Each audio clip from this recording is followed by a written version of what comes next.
Hello and welcome to Living Well, your show for information and inspiration to improve your health and wellness.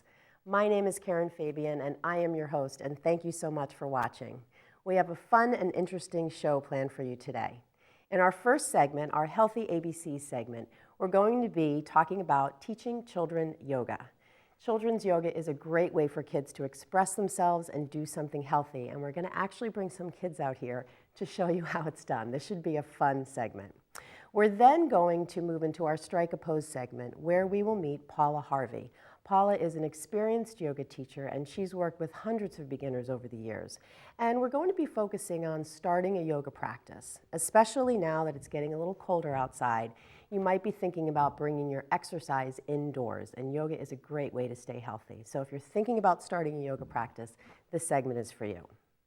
In our Techno Wellness segment, we will meet Nick Doherty. Nick is the co-founder of a really interesting company called Verbal Care, and it's an app that helps people communicate if they can't speak due to illness or injury. If you're watching our show on the Boston Neighborhood Network, thank you so much for watching. After every show, I post it on my YouTube channel, Bare Bones Yoga, so you can watch it anytime, anywhere. And please, if you enjoy it, share it with friends and family. I'd like to thank the show's major sponsor, Yoga Reaches Out. Yoga Reaches Out is a wonderful nonprofit that raises money for children's charities through yoga events that are held around the country. And I'd also like to thank my friends at Zumiez Coffee, 221 Main Street in Charlestown, for being another sponsor of the show. So let's move into our first segment. For our Healthy ABC segment, we're going to be talking about children's yoga, and we're going to actually do some yoga with kids. Yoga is a great way for kids to do something healthy, and yoga has wonderful benefits for kids. It helps them increase their focus, it helps them stay stretched as well as strengthened, it helps them concentrate and develop awareness of their body. So let's get right down to it. Kids, why don't you come up onto your feet? So let's see, I wonder, first of all, let me see, which friends do I have here? I have, what's your name? Daya, right? And I have, what's your name? Lila. And what's your name? Jack. And what's your name? Ava. And what's my friend's name up here? This is Tommy. Okay. And moms, I have Chris and Samantha. And what's your name? Judy. Okay, well, thanks so much for coming on the show. So I think for our viewers, we will say that this is the first time we've met and we've never done any yoga before, so we're going to see what can happen, okay? So let's see. Why don't you guys come a little closer to me? I'm going to show you some pictures, and we're going to see if we can use some ways to shape our bodies just like this. So let's see. How do you think we could pretend to be like a butterfly? Yeah, let's use our wings. If you're happy and you know it, be a butterfly. If you're happy and you know it, be a butterfly. If you're happy and you know it and you really want to show it, if you're happy and you know it, be a butterfly. All right, let's see what's next. Let's see. What's this? A monkey. A monkey. How do you think we could pretend to be like a monkey? If you're happy and you know it, be a monkey. If you're happy and hey, I think you guys are doing down dog. Do you want to be like a dog? All right, let's do it. Let's come onto our hands and our knees. Good, ready? And on the count of 3, we're going to go upside down. Ready? 1, 2, 3. Let's go. Upside down. Upside down. Good job.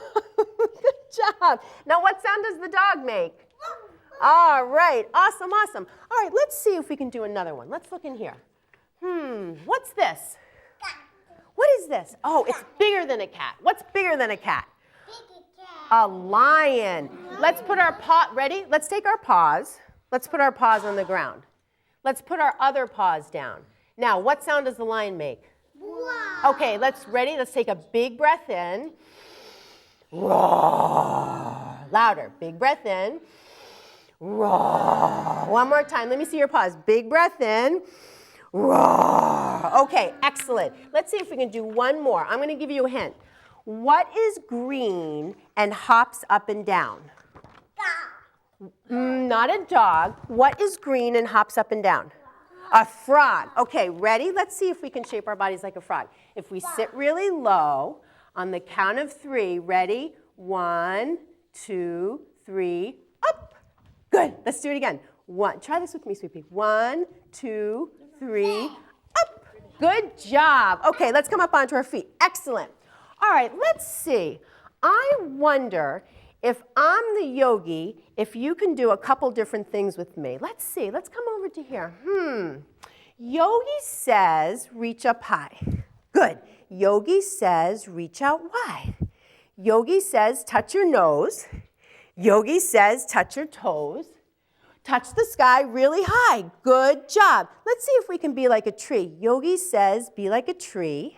Now let's see if we can count to 5. Ready, go. 1, 2, 3, 4, 5. Nice job. Let's see. Can you reach out wide?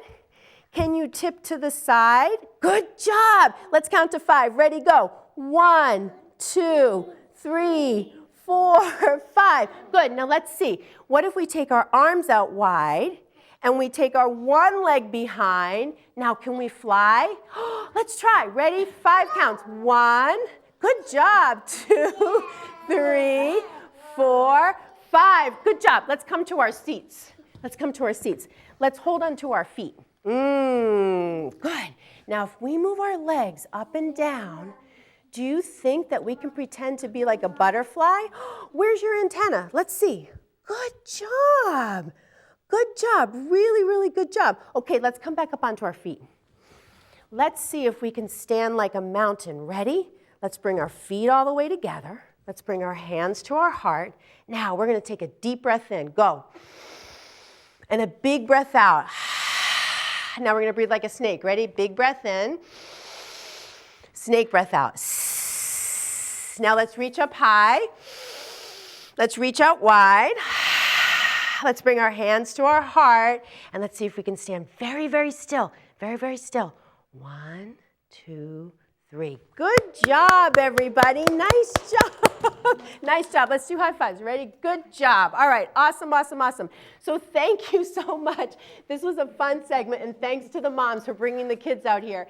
Stay tuned. We're going to move into our next segment, Strike a Pose.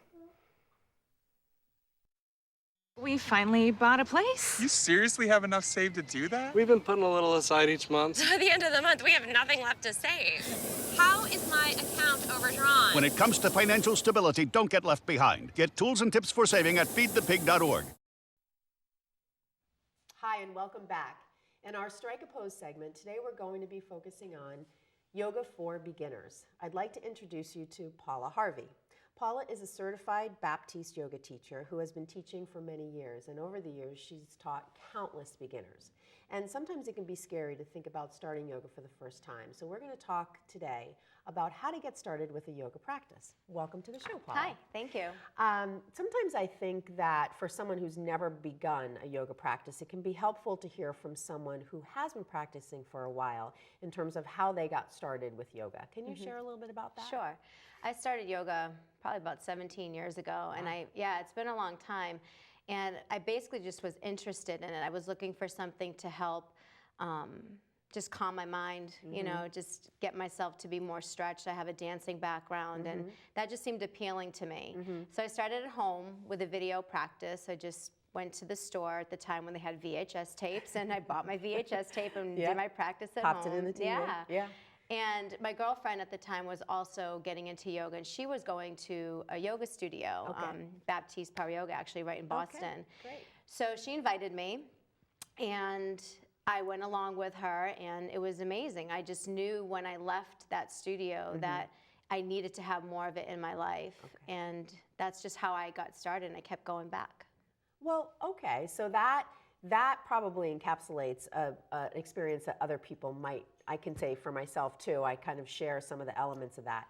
So I think one of the things that can be confusing for people is when they look at a schedule, there are so many different kinds of classes that they can go to. So if you're brand new, what are some of the things that you should look for in a class? I recommend for brand new students to try to go into an intro class or a basics class because it's a little slower paced and it's geared towards teaching the sequence and breaking it down a little bit more slowly. Okay. Although we do offer all level classes, and a lot of yoga studios do as well. So all levels encompasses from beginners all the way up to more experienced. So if you can't make it to a basics class due to your schedule, Right. you can do an all levels class, and the teacher will give you a little bit more pointers throughout the class just because they are aware that there are newer students in the class. Now, should you say something to the teacher if you've never been to a class before? Yeah, I would, just to introduce yourself to the teacher, like who you are, it's my first time, and that way they can even ask you if you have any injuries and just kind of gear the practice a little bit more with that in mind. Right. Especially if they are teaching something, they can say, and if you have this, or if you're newer, try this. Sure. So it's making it a better experience for you and for them and for everybody around you. And I know in my own experiences as a yoga teacher, sometimes when you come into the room for the first time, you get really nervous and you just kind of throw your mat down. What do you suggest for people who have never been into a studio where they put themselves? I recommend the center of the room. Okay. So when you're practicing, you're starting to flow, you have a 360 view of the room. Okay. So when you're in down dog, you see the students in the back. When you're Okay. looking forward, you have students in front of you. And when we're twisting side to side, there's people to the right and left. So I like to recommend the center of the room. Okay, that's a good tip, because I know a lot of times when I'll teach, I can just kind of tell the folks right in the front row Yeah. are brand new. They don't have props, they look a little unsure, and that sometimes can be the tendency, put something down right away. So Yes. more in the center. More in the is what you center. prefer. I Good, think that's a good it's tip. been working well many years, so Okay. I think it's a good spot for newer people. Now, the type of yoga you teach, Baptiste Power Flow, is heated yoga. So Yes. talk a little bit about that for someone who's never been in a hot yoga class. Well, the elements are definitely warm, Yeah. and there's humidity, so you can breathe easily. You can feel your body warm up easily. Your muscles tend to, get warmer more quickly. Right. It's just a matter of knowing that you're going to be sweating a little bit more. Okay, so what should you be wearing for this? Like, do you go out and buy all these expensive yoga clothes No. before you head on in there for the first What time? I suggest for anyone, the clothing that they use is breathable. Okay. And more fitted. Cotton t-shirts tend to get really, really soaked, and then you're Okay, dealing not a with good that. No, it's not good. And the loose clothing as you're in down dog can fall forward, and it's just uncomfortable. So it's something a little bit more fitted Okay. to the body, and that breathes well. All right. Now, one of the things that I always hear from people who have never gone to yoga before is, I'm just not flexible enough. So what's your comment to that? Yeah, well, to me, I say to them, well, then you should really go, to help improve range of motion. Not to say that you're going to be this, super flexible yogi, and that's really not the goal, but it'll just help open your body up even more. So I suggest, going and telling the teacher that you're newer, and that way they can give you props to work within your practice. So if you can't quite reach the floor with your hands, they'll give you some blocks, and we work with students like that. What about people? I know sometimes people say, I'm afraid everyone's going to be looking at me. They'll know I'm brand new and I'm going Yeah. to feel silly. What do you think about that? I can understand. Yeah. You're in a room where you think everybody knows what they're doing. Right. Even experienced yogis.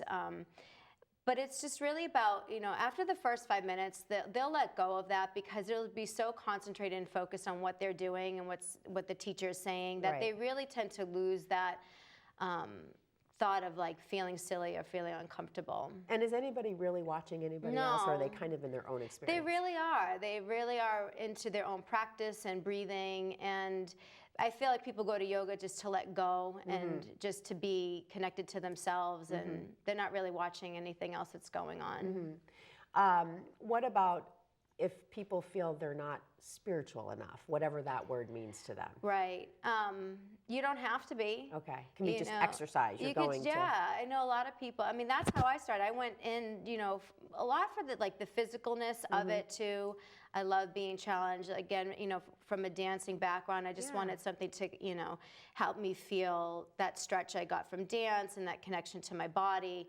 And so the whole spiritual side of it was never even in my mind. Yeah, at the start. At the start. Yeah. And if it comes through, like as you're practicing more and more, it's great. And if it doesn't mean that you're, not doing it right or not getting the right experience out of it. Great. Well, thank you so much for joining Thank us, you. Paula. It's been great to have you on the show. Same here. And coming up next in our Techno Wellness segment, we're going to talk about an application that helps people communicate who can't speak on their own. Stay tuned. When I was 6, my mom had a stroke. I'm Paul George. Learn the signs of a stroke fast. F, face drooping. A, arm weakness. S, speech difficulty. T, time to call 911. Spot a stroke fast. Hi, and welcome back. In our Techno Wellness segments, I like to share with you innovations in technology and healthcare. And in today's segment, we're going to be talking about an application called Verbal Care. Verbal Care was created by Nick Doherty, and Nick is a graduate of Boston University's College of Engineering. And Nick and two of his classmates, as part of their senior project, developed a communications application that became Verbal Care. Verbal Care was recently acquired by Medical Specialties Distributors in Stoughton, and Nick has been focused on continuing to build the company's vision and services as part of the offerings of MSD. Let's take a look at how it works. As a patient, have you ever experienced difficulties when trying to communicate with your care team? As a caregiver, have you ever felt stressed by a lack of instant knowledge of what is affecting your patients? At Verbal Care, we want to dissemble communicative obstacles and alleviate concern by creating a fluid communication path through our new patient and messenger apps. Meet Paul. He is a patient who experiences difficulties in speaking and communicating. When Paul has a strong headache, he can go to the patient app, simply tap on "I feel pain in my head," and send the message to a caregiver or family member who will instantly receive it in the messenger app and be able to reply back and assist him right away. Paul can also write custom texts, send quick phrases, or add favorites. With Verbal Care, patient, and messenger apps, communication is taken to a different level and made easy for everyone. Download our apps today from the App Store. Welcome to the show, Nick. Thank you for having me. I'm excited to be here. Yeah. Well, let's dive right in. I think before we get into the application itself, can you tell us what inspired you to create this? So, I mean, part of it was by accident, or I wouldn't say by accident. We had how the senior design program works at Boston University is that you choose from a list of projects. And one of the projects that really stood out to me was to design an iPad application for stroke patients in the ICU. Okay. So the first thing that we did is we got on the phone, we called up one of the best hospitals in the world, and we asked if we could come in and shadow their nurses. And they agreed, they let us in, and really from those initial interactions, it exposed us to really what the challenges were in delivering care to people who are nonverbal and what it's like to be a person who's nonverbal and to be a family member. And we really tried to understand sort of the impact to the ecosystem of having sort of poor communication tools. And from that and those initial experiences, it sort of led us down a path to where we are today in trying to help all patients to communicate. So why don't you show me how it works? I'd be happy to. So what we did here when we designed this application is we really wanted to make it simple for people of any ability. And the way that we're able to accomplish this is by having really easy to use picture-based icons. Okay. So these help the patient or the person be able to build a sentence. So let's say I had too much to eat, right, and I had way too many hamburgers, and I should eat more grass-fed things. So I'll say, sick. I feel sick. In my stomach. And once I've built my sentence, I can send this to either my care team or I can send it to my family. How are you? Oh, like a text message? So it's exactly like that. So what I do is I pair up with my caregiver or I pair up with my care provider, and they receive my messages directly. So once I send that off, it goes right to their smartphone and they can communicate back and forth with me. Cool. But if I'm nonverbal and I want to have a face-to-face conversation, I can also use it this way. I feel sick in my stomach. And be able to speak out loud with that person. Okay. So what's cool about it is that it's fully customizable. So if I say, I feel sick in my stomach, I can also add more to this sentence. Okay. And so I could say something like, because I ate too many hamburgers. Exactly. So okay. I can build another sentence and I can send that out as well. Got it. So we've tried to make it really, really easy for the patient to be able to communicate wherever they are to whomever is going to help get them better. Very neat. Now, in what kinds of settings, I mean, obviously hospitals, but Are there other settings where it's being used? Yeah, what's been exciting, so we launched a beta version of the product in June. We have about 300 people that are on it right now. And what we found is that people are using it in hospitals, they're using it in their homes, and they're establishing this communication, this dialogue, really wherever people are. It's not just patients. We're trying to help them feel more like people, get them reconnected, and start to live their lives a little bit more enriched. So the two solutions that come default with the app, they're built for an ICU. So they are sort of the most useful within an ICU. Okay. The update that's coming by the end of this year, 2015, that will have the full customization capability, and you can really start to bring it wherever you are. Now, how would someone, if they're not in a hospital and the caregivers don't know about it, how would they get access to this? So I had firsthand opportunity to be able to do this. So I broke my ankle in June. Oh, okay. Actually, I broke my ankle the night of the day that we launched the beta. So it was really crazy coincidence. Dramatic. And I needed to get a plate and 7 pins put in. So what I did was I went into the hospital for my surgery, and I had my nurses paired with me. So when I came out and I wanted something to drink, I said I would like to drink ginger ale, and the nurse arrives. She's already got the ginger ale in hand. I was able to ask to go to the bathroom. I had a breathing tube pulled out. So I didn't really want to talk. I had a really sore throat. And it was a fantastic experience. And I found that the nurses were really receptive to having me pair with them and be able to have that kind of conversation. And that was while you were in the hospital? That's while I was in the hospital. Okay. That's right. So if someone is at home and they have a condition where they can't speak or they want to take advantage of this app, can they download it? Of course, yeah. So you go to our website, verbal.care, and we have a link that allows people to be able to download the application. You can also go to verbalcare.com. It's the same website, and we'll have the links. Right now, it's only available on iOS. So for the patient app, it's a tablet, so the iPad, and for the messenger app, works on your iPhone or an iPad. But we look to bring it to Android soon. That's great. That's great. What's like the most exciting thing about what you are doing here for yourself? I mean, for me, what's great is that we have some really tangible pieces of value that we can deliver to these patients and these people.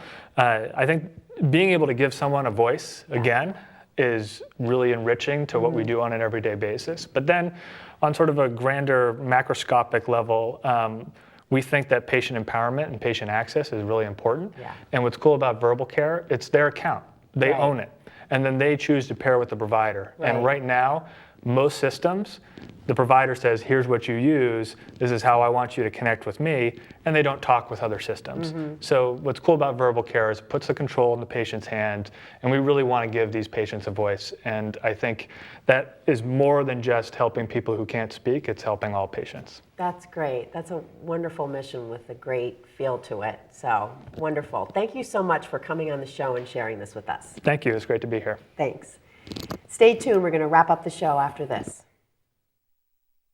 Welcome to Understood.org, a free online resource for parents of kids with learning and attention issues, with personalized recommendations, tools, and daily access to experts to help your child thrive. Understood.org, because understanding is everything. That's our show for today. Thank you so much for watching, and I'd like to thank all my guests again for joining us. I hope you enjoyed it. If you have any comments or thoughts about the show, please share them on Twitter using the hashtag LivingWellBNN. You can also catch the show on my YouTube channel, Bare Bones Yoga, and if you'd like to come to one of my yoga classes, please check out my schedule on my website, barebonesyoga.com. Between now and our next show, live well.